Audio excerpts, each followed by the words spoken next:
Cristão pula o carnaval. Cristão tem que pular o carnaval mesmo, né? Tem que passar por cima. Carnaval é uma festa trimilenar. Se eu for falar de carnaval aqui, um resumo bem rápido. Stories é curto, não vai dar para fazer um story só.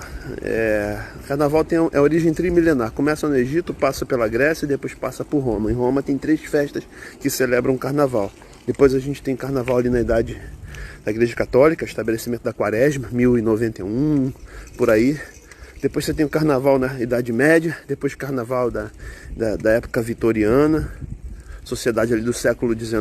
Depois você tem o carnaval sendo exportado para o Brasil, entrando no calendário oficial 1933, se não me engano. E a gente tem o carnaval moderno, com as escolas de samba, Marquês de Sapucaí e coisas afins. Mas se for falar de carnaval, senta que lá vai a história. Então eu vou gravar alguns stories. Engraçado é que em cada época da história em que o carnaval é celebrado, e é uma festa histórica, cultural e espiritual, é histórica porque está na maioria das sociedades. É cultural porque entrou no calendário oficial.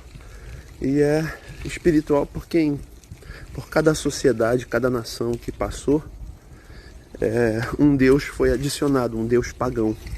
Então a gente vê isso claramente no início do carnaval. Se a gente considerar lá no Egito, 3.000 anos atrás, a adoração da deusa Ísis, de Ísis e Osíris, e foi incluído o boi Apis. Então havia uma adoração. As primeiras manifestações históricas na história do carnaval, a gente passa pelo Egito, Ísis e Osíris e boi Apis, né? Aqui no Brasil tem lá o boi garantido, acho que é Maranhão, mas começa lá. Depois passa pela Grécia, né? E aí tem a entrada da adoração a Dionísio, que na mitologia grega, a referência na mitologia romana é o deus Baco, que é o deus do vinho. Dionísio, deus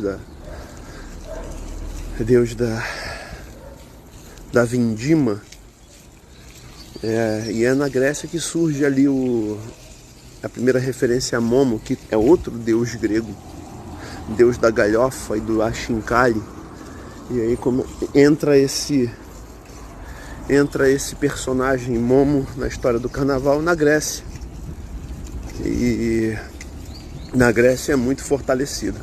Lembrando que o Dionísio é aquele deus que celebra bebida alcoólica, e nessa época começam a ser inseridos na festa os panos de fundo sensuais e sexuais.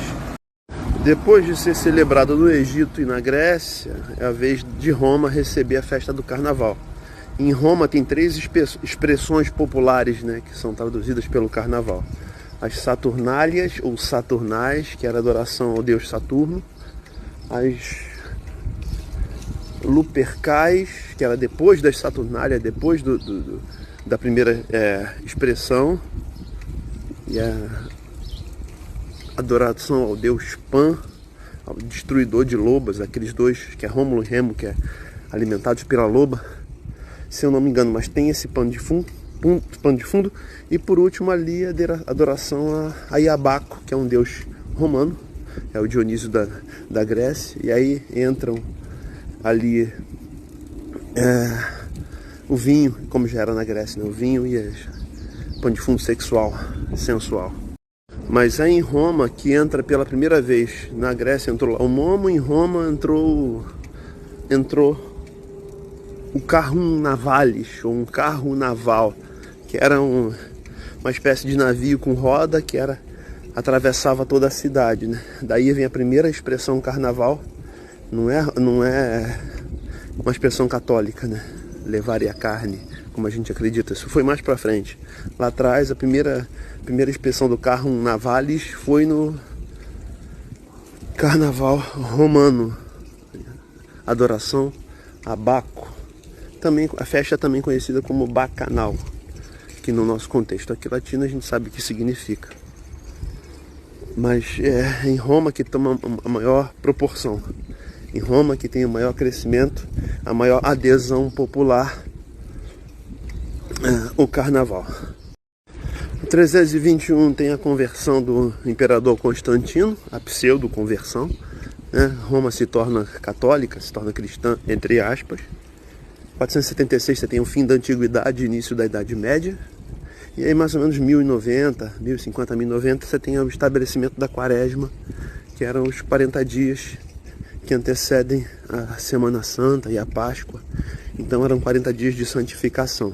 Já que iam ficar 40 dias santificando, antes de começar o período de santificação, vamos liberar geral. Então o carnaval, ali para a Idade Média, passa a ter a Quaresma da Igreja Católica como referência de início. Então, se 40 dias antes da Páscoa tem Quaresma, uma semana antes da Quaresma tem Carnaval. Vamos levar a carne, vamos liberar geral. Como a gente vai ter que crucificar a carne, vamos liberar geral antes de crucificar a carne. Então, em 1091, começa ali o Carnaval a entrar num calendário fixo anual anterior à Páscoa.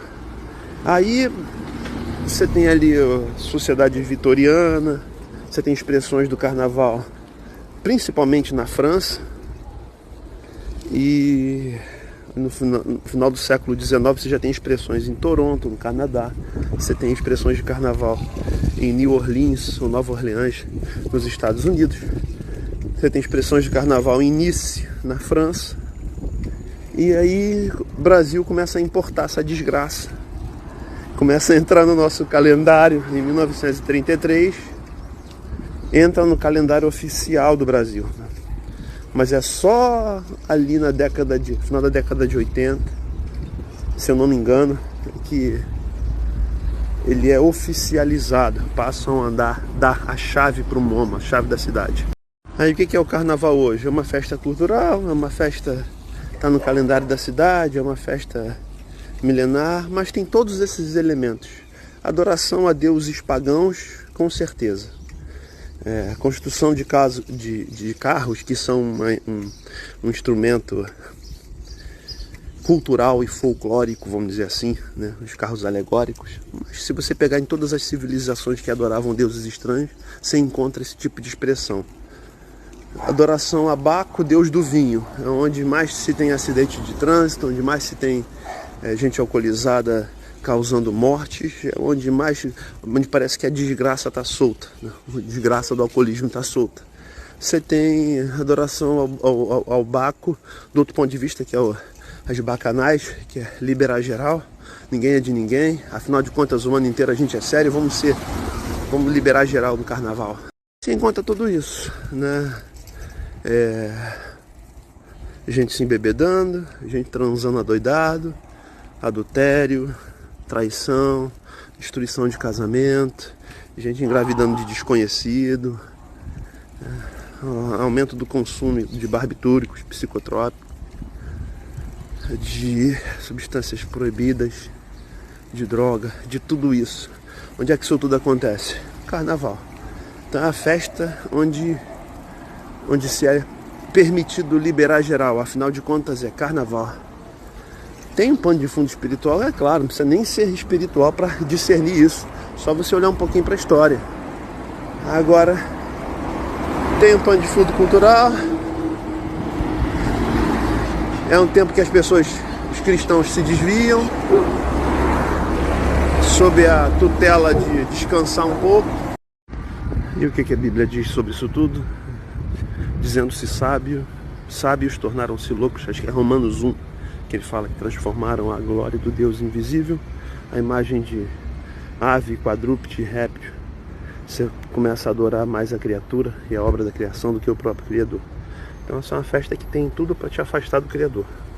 Participar dela é dizer, eu concordo com tudo que é praticado, com isso tudo que acontece. O cristão pula fora.